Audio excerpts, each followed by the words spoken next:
78, 75% of transactions are made in cash. Yes. Stop carrying bills in your pocket to charge this. But then we go back to the beginning. We are on equal terms. Just as my client can see, I can see 97% of the other clients. The closest neighbor, the closest success story is called Pix in Brazil. And that payment system has already completed everything that other payment systems do in 4 years of operation. The solidarity sector drives the country's progress.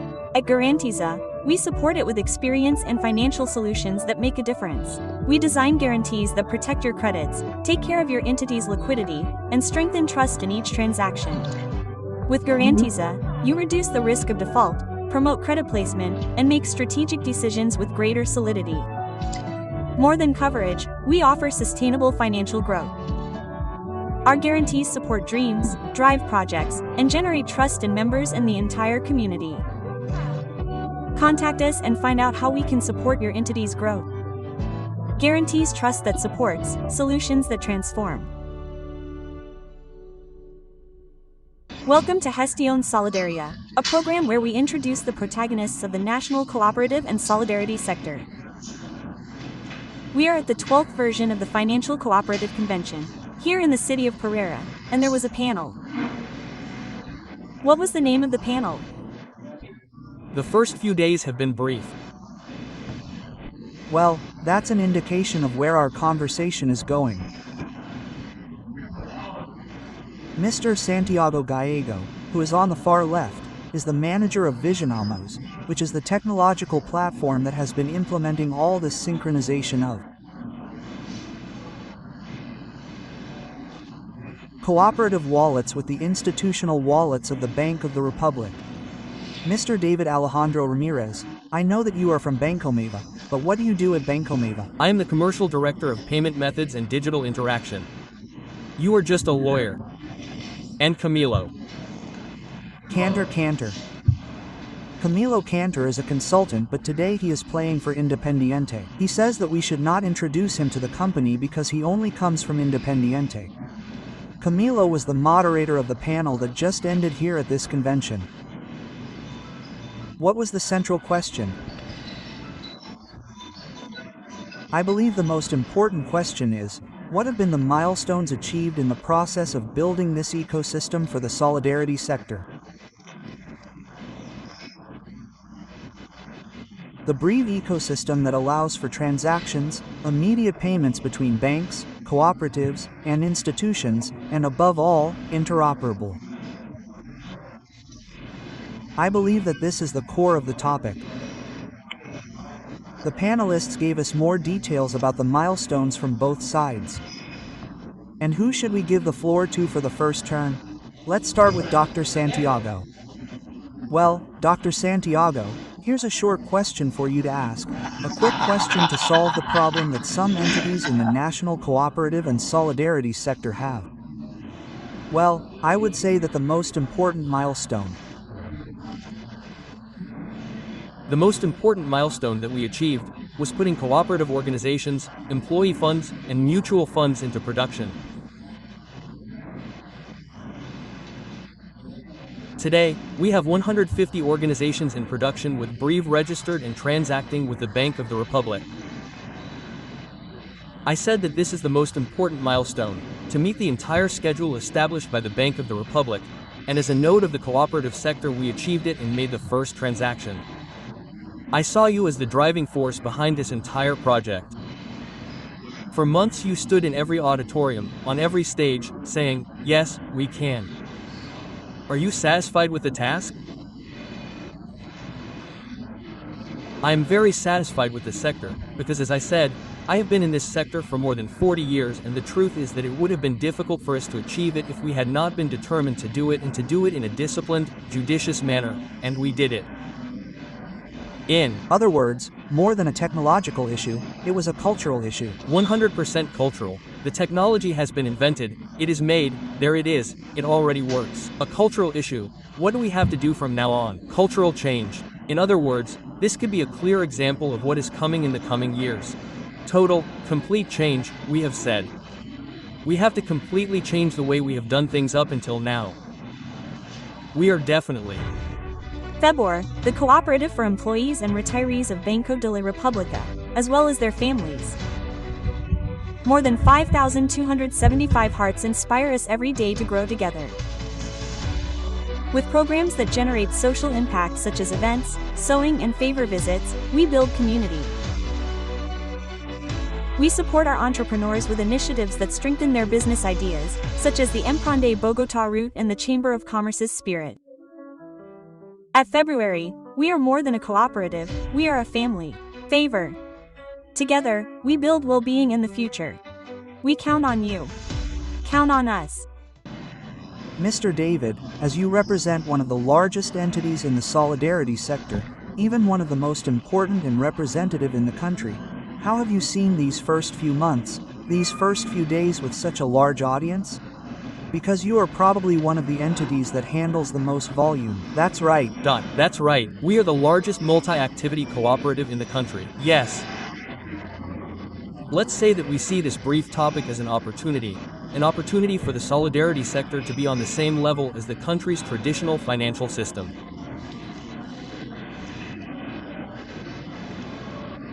So, on October 6th, all the country's financial organizations were in the same place to launch an immediate payment system with the same conditions and, as they say in Frankel, to compete. Camilo Cantor was named moderator of this panel because, as he is one of the guys who has been talking about technology, I imagine they said, well, since you understand the subject, go and grab those two tigers and ask them about fundamental points. But Camilo, I saw you like 15 months ago. Trying to convince a small, reduced group, and many were skeptical that a technological change could happen.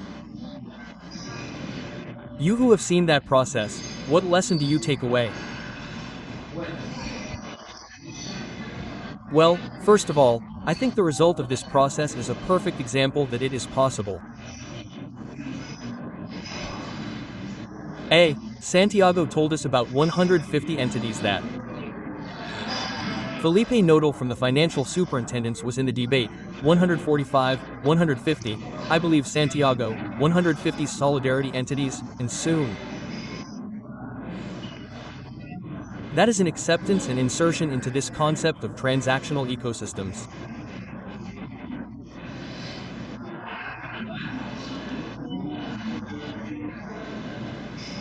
Secondly, seeing cooperatives today talking about payment instruments, enablers of these ecosystems, is clearly also a second indicator that we are already taking the path in the sector and that it is possible.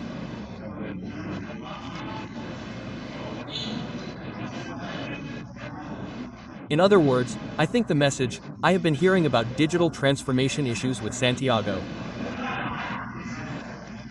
6 years ago, we had the opportunity to set up payment systems for a very large cooperative in this country.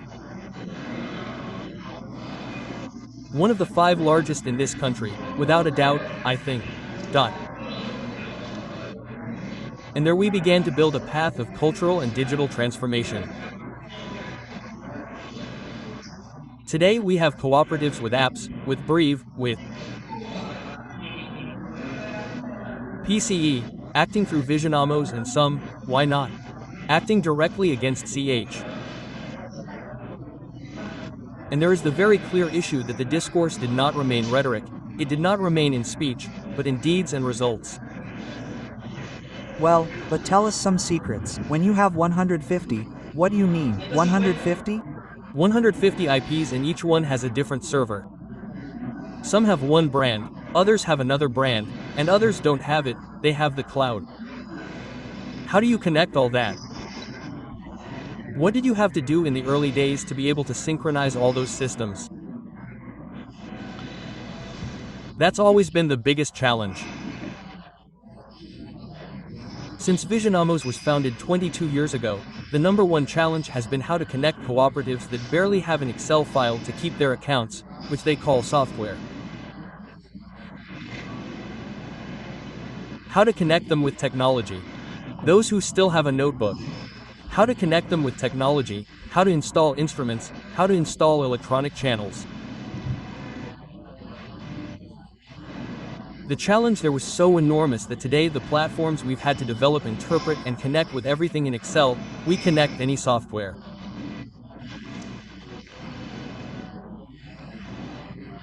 That development, the truth is an accumulated value that the sector has no idea what it costs, what it's worth, or what it means for them to launch a complete change. You suddenly had to subsidize the most backward ones, 100%. In order to be able to do the volume, 100% has fallen to us, and that, hand in hand with the bank, our bank, Banco Cox Central, has put everything into this process because it is the only way, there is no other way. Come on, come on, come on, come on and do your thing. Come on, come on, come on, war owner. I want to highlight one thing. You represent Banco Central and you represent Banco MIBA. And somehow, without saying it out loud, there was some competition between the two cooperative banks. People identified them as two brands for the same niche, but here they are sitting at the same table. How did that negotiation go? Was there a clearing zone? Who handed over the weapons, or how was the process? Oreo, this is about teamwork. In other words, in this ecosystem, we have to be clear that there is a Banco de la República that is the regulator and owner of the system. Then come some nodes, and that's where Visionamos is, yes. After Visionamos come the financial entities, and then we, as a financial entity, are enablers for other entities. So, that is to say, with these rules of the game we can sit here at the table and we can, let's say, go together, why not? To link other cooperatives so that through Banco MIBA they can be their enabling bank of the ecosystem and Visionamos can be that node, yes. In other words, let's say that in this business as such, we don't fight each other. Of course, when I joined the webinars that they did, many people noticed two things. The first was whether we could grant credits through the platform as a kind of pre-approved revolving account, like we could load their wallet in a few minutes, and the other was whether that would allow or open the door for people to withdraw their savings. In that sociological analysis that you did, beyond the technological issue, what did you identify? Alfredo, two very important issues, and we discussed them with David on the panel. The myth that enabling more payment systems or methods will cost us money is a myth that has already been overcome. It's like in that myth-busting program, it's a myth that has already been broken. Why? Because by having more payment instruments, people decide to keep their balance and only use it when they need it. What happened before? Previously, since there were only two wallets with this type of interoperability, people received their salaries, their payments, the collections from their businesses, and all at once went to the yellow wallet or the red wallet. I won't mention names, it's very bad to mention names. Yes, very bad, but that's how it was, and today they don't have to do that, so I don't have to send money to A, to B, but when I have to use it, I use it. What is the important challenge? Here in Colombia, and we saw it. With the presentation of the financial superintendents, with the presentation by Edwin Sasipa. Cash is still king. 78 to 75% of transactions are made in cash. Yes. Stop carrying bills in your pocket to charge this, a cell phone and a battery in case the cell phone runs out. But that's it, you don't need anything else.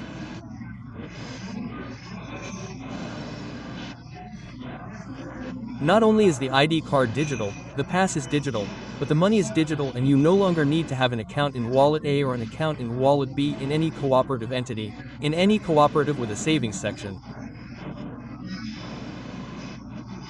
You can have a savings account, an electronic deposit, and make transactions. The myth is already broken. Of course, Don Victor de Crace, well, he is the man who signs the checks at Chris. Nobody knows him, but he is on the 4th floor in case you do not want to go look for him. Hey, this morning he took out a wad of bills and on the plane they told him no, that he should digitally pay for the coffee in the middle of the plane. But you have an issue that for many may be anecdotal, but in reality it is a description, and that is that instead of the accounts going down, they went up. That's right. That's right, Alfredo. Our figures show that when our Bancomeva members and clients began using an immediate payment system, our savings accounts increased by 3,000 million pesos. That is to say, those customers who made transactions, this month we compare them with the previous month and the average balance of their accounts, the sum of them, is 3,000 million pesos more. Why? Because what Camilo explained to us a while ago happens, and that is that people no longer take their money out after receiving their payment. To take it to the Amanito. They leave it in our business group. Yes, and let's say that this is very positive for us because we enter into people's daily lives. And I'll give you another piece of information that is even more powerful. Those same customers increased their loyalty to us by 70%. How do we measure it? Because we made 100,000 transactions in our mobile banking. We implemented immediate payments and increased our transactions to 170,000. In other words, when people go to buy a coffee, what they do is go to our bank, which they have on their cell phone, and transfer. In other words, they no longer set aside money on Friday to have money for the chicken on Saturday. Instead, they have it there and can take it out if they need it. But in practice, for example, you have designed pocket programs. For example, you can save 5,000 pesos a week for your vacation, or save this money for whatever you want to buy. Thanks for the question, Alfredo. Yes, look, we have implemented two very important services. One is an Agile account that our members and clients enter into the app. They do not have to be previous clients of the bank.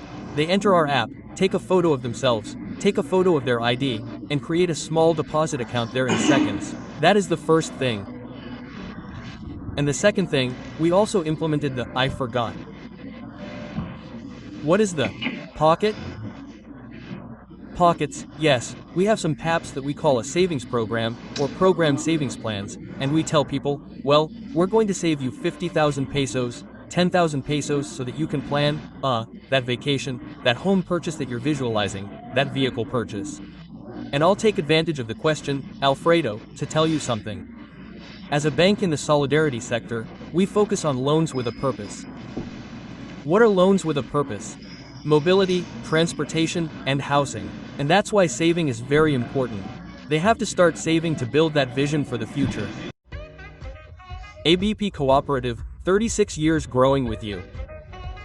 Now also digitally. In the International Year of Cooperatives, we reaffirm our commitment to transformation and proximity. We present our new application and also the virtual office. In the application, you can consult and manage your products from wherever you are, and in the virtual office you have 24/7 access without lines or travel, innovation, and security without losing our human essence. Back to Camilo. Camilo, this could be, for example, a window for a housewife or a taxi driver to create a CDT of 100,000 pesos, for example, and start saving beyond the issue of their pocketbook, a strategic saving. Sure. Let's see, Alfredo, there is a very important issue in digital transformation, and you were talking about it a second ago. It is cultural transformation. If we get used to not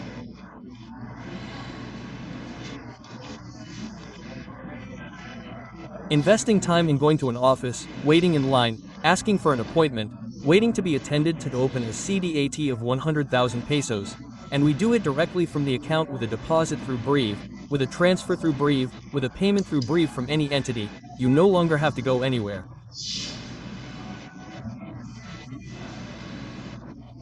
You are saving time, quality of life, investing in the environment. You are not spending on a car, gasoline, motorcycle, public transportation, nothing. You do everything from home. It's a cultural issue, but I think we're starting to understand it. You were saying it a second ago, I get on a plane and they don't accept cash. I want to have a soda, I have to have a means of payment. Mass transit systems are already a means of payment. My Transmilenio card, mine, the subway in Medellin are a means of payment. Integrate that soon. When will it be back? When should you see cash again? By 11 o'clock when he goes to school, he transfers them to his cell phone. Bye, Mr. Santiago. When negotiations with the Bank of the Republic began, people said, the big ones are going to absorb the small ones and, logically, they have more platforms, they have more resources, so they're going to end up supporting them. They also have the ATM network. What is happening in practice with that initial idea? What could be happening and what do you expect to happen in the coming months? No, something very, very important happened there, Alfredo, and we've already been discussing it in the panel we just did, is that when there are clear rules from the issuing bank, central bank, the players that are the payment systems for this entire process, we can't start arguing about anything, and the rules were the same, in other words, the playing field was leveled. Enrique Valderrama, the previous president, insisted a lot on that the playing field was uneven, it is level. David was just saying, we all started on exactly the same terms. What was the challenge? And many people didn't believe that since we were within the 5 nodes, so you compared and said, and which nodes are there? Credibanco, Redevan, AH, which is Transfila, Servabanca, and we envisioned what that entire 3% market would do. That's our sector, 3% of the financial market. One would say, and how are you going to compete with those giants?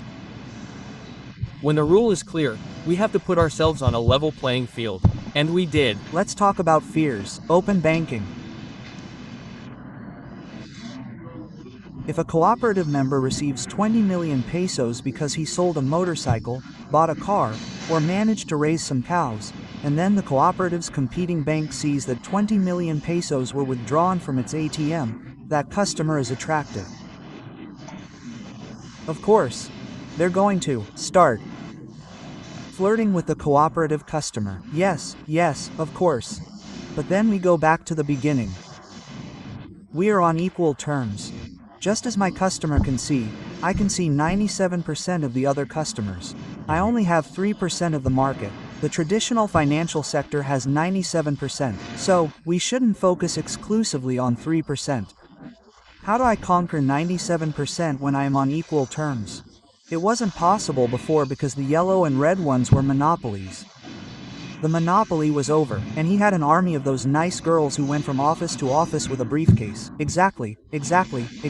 Carrying a promotion. Exactly. Today, I insist, technology has made that possible. Clear rules of the game, comply with the rules of the game and enter to compete in the market. So, with the 3, we compete with the 97, there is no problem. Day by day you sow your present, the support you need to grow is closer to you. Financial like ultrasound. Don David, I'm going to ask you a philosophical question. The great fear of those who are pure cooperative members, well, they don't talk much about what Don Santiago just said, and that is that, yes, you can bring a large group of people, but how do we turn them into cooperative members? How do we get these people to appropriate the brand and say, I'm wearing my cooperative's shirt because there's a walk at the end of the year, because there's a Colombian music festival, because they give me a briefcase or because they recognize me as the owner, even if it's 0.01% of the cooperative. Surely those tastes and affinities have a lot of weight. Yes, but I think that the greatest weight we are giving here is a financial value offer for them. Yes, that is the great weight of value. Why? Because when you have a well-served or associated client, well-served, they don't have to go anywhere else.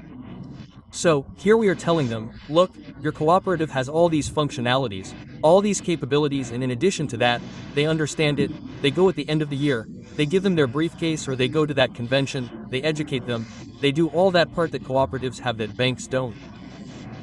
So, let's say that from my perspective, we have enormous potential because the bank will always be a bank.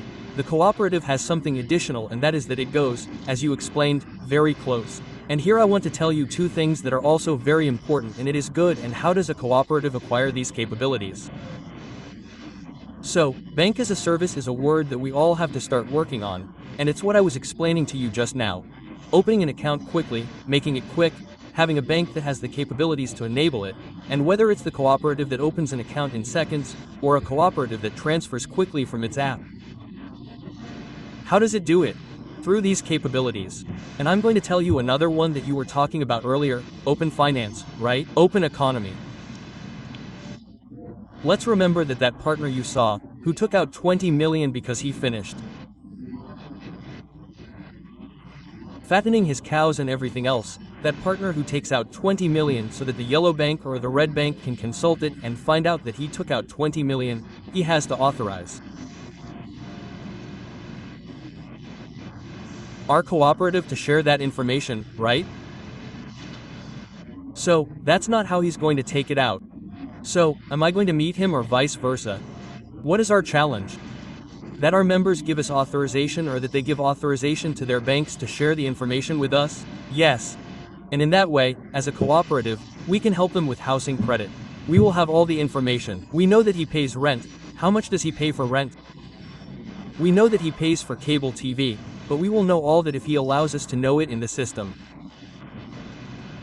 But this is not like a leap of faith. He has to authorize those entities to share the information with us.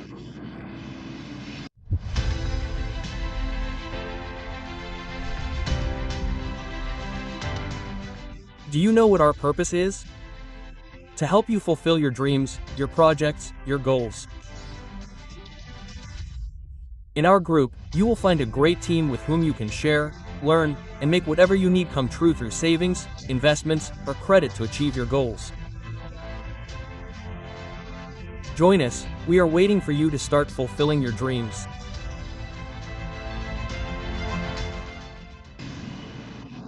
Camilo, as the panel leader. What would be the third most important topic of this discussion? Well, in the transactional topic, there is one that is fundamental, and that is trust and security.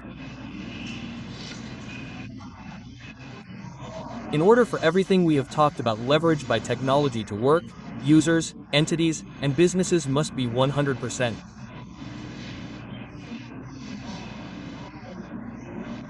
convinced that they have a secure and reliable counterpart through technology. Otherwise, without trust, the issue does not work.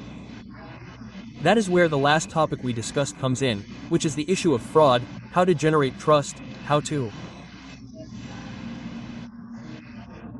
convince those 3 points that this is the way and that they are safe. Santiago answered it, and Daniel reiterated it. Technology, financial education. Yes, financial inclusion, so that they know about this. I believe that this is the third fundamental topic in this process of cultural and digital transformation. Security tools, control to avoid, for example, fraud. Cybersecurity, monitoring, use of artificial intelligence. The use of artificial intelligence is not for it to solve algorithms or do super simple things for us. It doesn't mean that it helps us understand the behavior of the client or the partner and quickly know when they break away from those behavior patterns. It's not rocket science. That's already been invented and is available to everyone. Today's technology really allows us to do this very quickly and go back to the same thing. Technology is not the end goal. It's the lever, but it is the most powerful tool for achieving goals. Since we're replicating the panel a little bit, and I know that you've talked a lot about these issues during the day, Mr. Santiago, since you were inside the monster, what resistance did you identify, for example, in middle management or in executives who were on the boards? What did you identify? Well, I imagine that fears and resistance to change are greater, but once we've gotten past the basic discussion that this has to be done, what do you start to identify? We've always had one thing very clear, Alfredo. In the sector, we've gotten used to talking a lot throughout our lives. And we focus on facts. Let's do things, and by doing things we show them that it is with facts, and that's what we focus on. We started the integration process into the network. We did that. Let's focus. Let's get 2 or 3 cooperatives. Let's get them producing. Let's connect them online.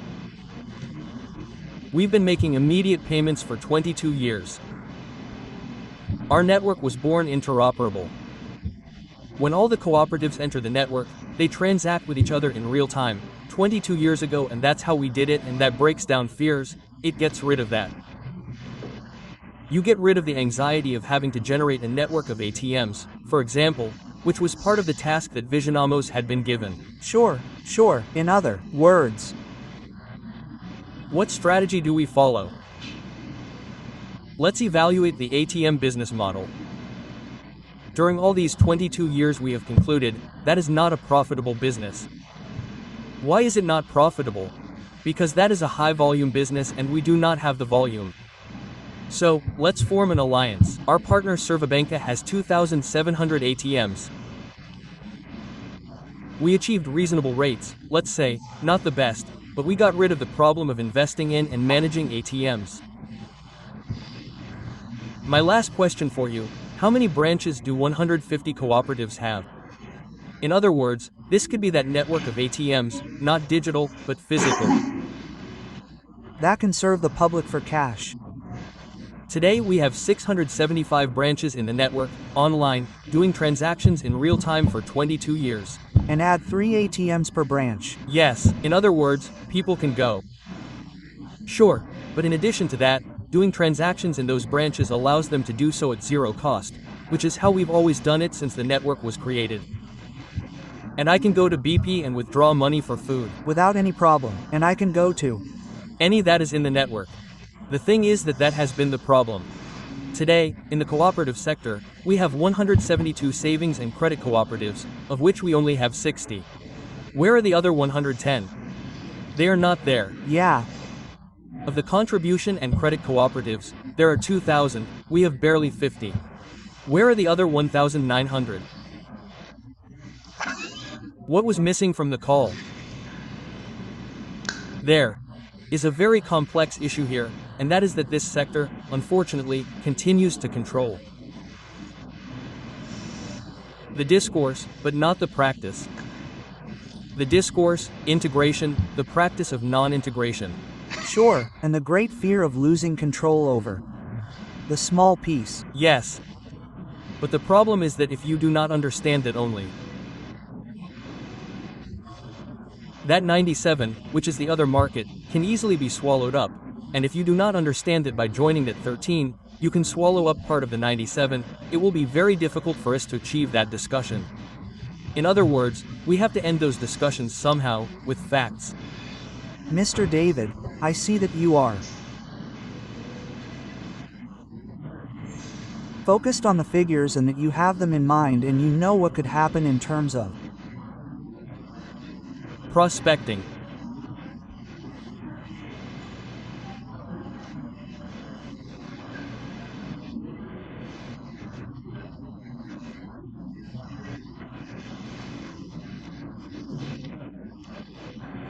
If you had to guess some figures, which ones come to mind immediately? In short, you mean, in short, or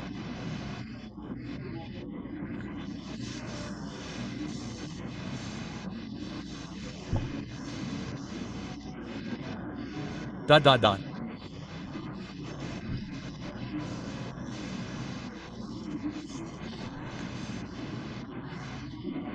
That they are linked to this brief system, because if we do not take advantage of this moment that we are starting, it will be difficult in the future. I mean, we are going to have a brand new system to start with. Yes. Now, this is not a 100-meter race. This is a marathon, right? So think about it carefully, review your business indicators, validate how you can make this business profitable and count on us to do it. We are 1 month away from people going to a farm to do this strategic planning for the next assembly, for the next board meeting. Hey, how would you approach it within the plan? I would like to address point 1.2. Instead of buying something new, we have to talk about this at this point. That's right. That's right. I think that should be the central axis, and it is the vision of how, as a financial cooperative or credit union, how I see myself in the future and how I can make my members see me as a cooperative with priority, that is, that they choose me over other banks.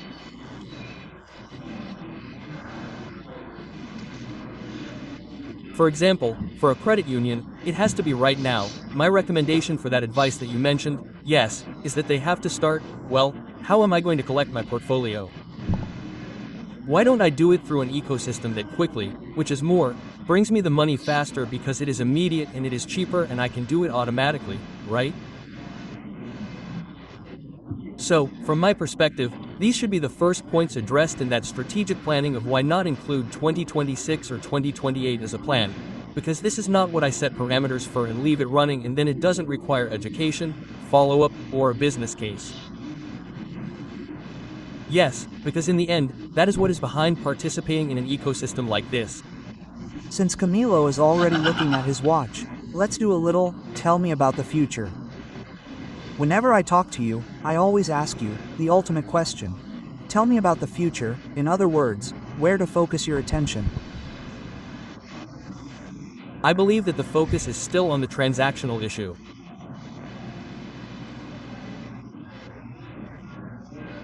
Financial institutions and cooperatives are not there to solve members' credit problems, to give them credit, no, but to solve a dream, a desire.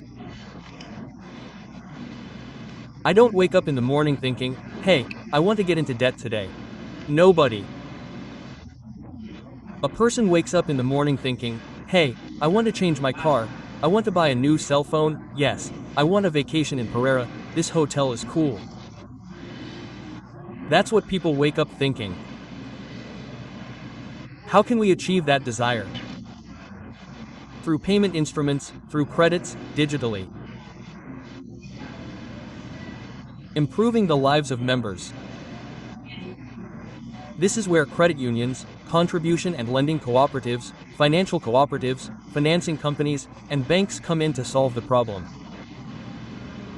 When do they have to solve it?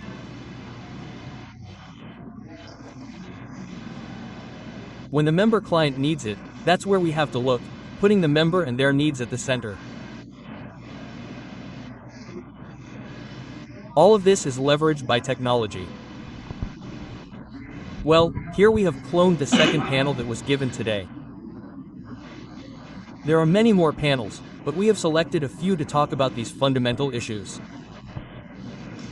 These are the people who are leading this technological change. Pick up the phone and call them and they will clarify the things that are still pending. Stay tuned to Gestion Solidaria. Have a nice day.